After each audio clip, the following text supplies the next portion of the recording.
ఇవి మర్యాదపూర్వకంగా రేవంత్ రెడ్డితో భేటీ అయిన ఒక వార్త చూస్తూ ఉన్నాం సార్. టెక్నికల్గా అంటే 2000 ప్రజారాజ్యం పార్టీని కాంగ్రెస్ పార్టీలో విలీనం చేసేసిన తర్వాత కాంగ్రెస్ పార్టీ మంత్రి పదవి ఆఫర్ చేసింది చిరంజీవి గారికి. ఆ తర్వాత ఆయన రిజైన్ అయితే చేయలేదు పార్టీకి. ఆయన మంత్రిగా ఉన్నారండి, ఆఫర్ చేయడం కాదు. మంత్రిగా మంత్రిగా పనిచేస్తారు, ఆఫర్ చేయడం కాదు. అదే సార్, అంటే విలీనం తర్వాత ఆయన మంత్రిగా కొనసాగారు సార్. Yes sir. సో ఈ పరిణామాన్ని ఏ రకంగా చూడాలి? అంటే మర్యాదపూర్వక భేటీగా చూడాలా, లేకపోతే దీనిలో ఏదైనా పొలిటికల్ యాంగిల్ ఉందా? మీరే చెప్పారు కదా మర్యాదపూర్వకంగా కలిశారని.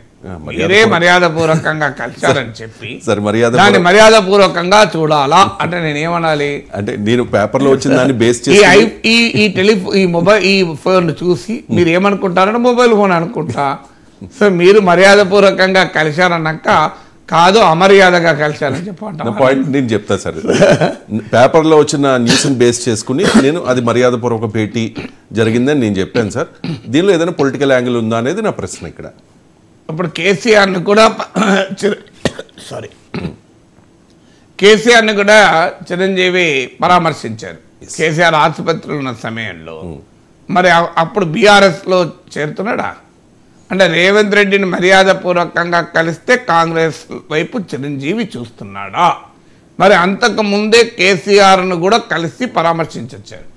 వాస్తవంగా రేవంత్ రెడ్డి ముఖ్యమంత్రి అయ్యాక చిరంజీవి రేవంత్ రెడ్డి కన్నా ముందు కేసీఆర్ని కలిశారు. ఎందుకంటే ఆసుపత్రిలో ఉంటే అంటే కేసీఆర్ని కలవడంతో రాజకీయంగా బీఆర్ఎస్ వైపు మెగాస్టార్ చూస్తున్నాడా? సో అని మనకు కంక్లూజన్ రాగలమా? ఇప్పుడు కొన్ని పద్ధతులు ఉంటాయి. ఇప్పుడు శుభకార్యాలకు అన్ని పార్టీల నాయకులు అన్ని పార్టీలకు వెళ్తారు, అన్లెస్ వాళ్ళు ఫ్రెండ్లీ టర్మ్స్లో లేకపోతే మినహా. సో ఏదైనా సందర్భం వచ్చినప్పుడు పరామర్శిస్తూ ఉంటారు, కలుస్తూ ఉంటారు. సో కొత్తగా పదవి వచ్చినప్పుడు అభినందిస్తూ ఉంటారు, జన్మదినానికి కూడా శుభాకాంక్షలు తెలుపుతూ ఉంటారు. సో ఇవన్నీ కూడా సాధారణంగా జరిగేటువంటి హ్యూమన్ జెస్చర్స్. సో మనకు ఇది ఈవెన్ కేసీఆర్ను వెళ్ళి రేవంత్ రెడ్డి కూడా కలిసి వచ్చారు. అంటే బీఆర్ఎస్ వైపు రేవంత్ రెడ్డి చూస్తున్నాడా, లేదు తనకు కాంగ్రెస్ పార్టీకి బీఆర్ఎస్ మద్దతు ఇవ్వబోతుందా, రేవంత్ కేసీఆర్ను కలవడాన్ని ఎలా అర్థం చేసుకోవాలి అన్నాం అనుకోండి, ఏం చెప్పాలి నేను? అంటే రేవంత్ రెడ్డి ఒక్కరే కాదు, బట్టి విక్రమార్క, శ్రీధర్ బాబు వీళ్ళంతా కలిసారు వెళ్ళి. సో నాకు గుర్తున్నంత వరకు బీజేపీ నేతలే వెళ్ళి కలిసినట్లేరు. అంటే కేసీఆర్ను బీజేపీ నేతలు పరామర్శించలేదు. రేవంత్ రెడ్డితో పాటు కేబినెట్ మంత్రులు కాంగ్రెస్ నేతలే పరామర్శించారు. అంటే కాంగ్రెస్ పార్టీ బీఆర్ఎస్ కలవబోతోందా అన్న నడితే నేను ఏం చెప్పాలి? అసలు చిరంజీవి రాజకీయాల వైపే చూడడం లేదు, ఆయన సినిమాల వైపే చూస్తున్నాడు. స్వయంగా అనేక సార్లు చెప్పాడు, నేను ఎంజాయ్ చేసే సినిమా, నేను పాలిటిక్స్ను ఎంజాయ్ చేయలేకపోయినా ఆయనే ప్రత్యక్షంగా చెప్పిన మాటలు. అందువల్ల చిరంజీవికి సినిమా ప్రాణం. సో ఆయనకు రాజకీయాల్లో మధ్యలో కొంత ప్రయత్నం చేసినా ఆయన స్వభావానికి అది పొసగలేదని ఆయనే చెప్పాడు, ఇది నేను చెప్పడం కాదు. అందువల్ల చిరంజీవి కాంగ్రెస్ పార్టీలో చేరి ఇప్పుడు బాధ్యతలు తీసుకోవాలనుకుంటే ఆయనకు మధ్యలో రికమెండేషన్ రేవంత్ రెడ్డి కావాలా? ఆయన తెలంగాణ ముఖ్యమంత్రి ద్వారా కాంగ్రెస్ నాయకత్వానికి సంకేతాలు పంపుతాడా? ఏం చిరంజీవి సోనియా గాంధీ తెలియదా, రాహుల్ గాంధీ తెలియదా? సో తెలంగాణలో చిరంజీవి రాజకీయాలు చేస్తాడు, ఒకవేళ కాంగ్రెస్లో ఉన్నా ఆయన చేయాలనుకుంటే ఆంధ్రప్రదేశ్లో కదా చేసేది.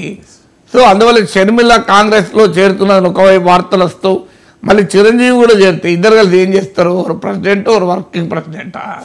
సో అందువల్ల ఇప్పుడు ఈ రకమైన ఊహాగానాలు చాలా వచ్చాయి చిరంజీవి గురించి. ఎందుకంటే చిరంజీవి మోస్ట్ ఎలిజిబుల్ పొలిటీషియన్. ఆయన రాజకీయ పార్టీ విఫల ప్రయోగం కావచ్చు, ఆయన రాజకీయ నాయకుడిగా విజయం సాధించకపోవచ్చు, కానీ తెలుగు ప్రజల అత్యంత ఆదరాభిమానాలు చూరగొన్న ఒక హీరో, అనుమానం లేదు అందులో కదా. చిరంజీవిని రాజకీయ విఫల ప్రయోగం తర్వాత కూడా ఆయనకున్న సినిమా గ్లామర్ మాత్రం ఎక్కడా చెక్కు చెదరలేదు.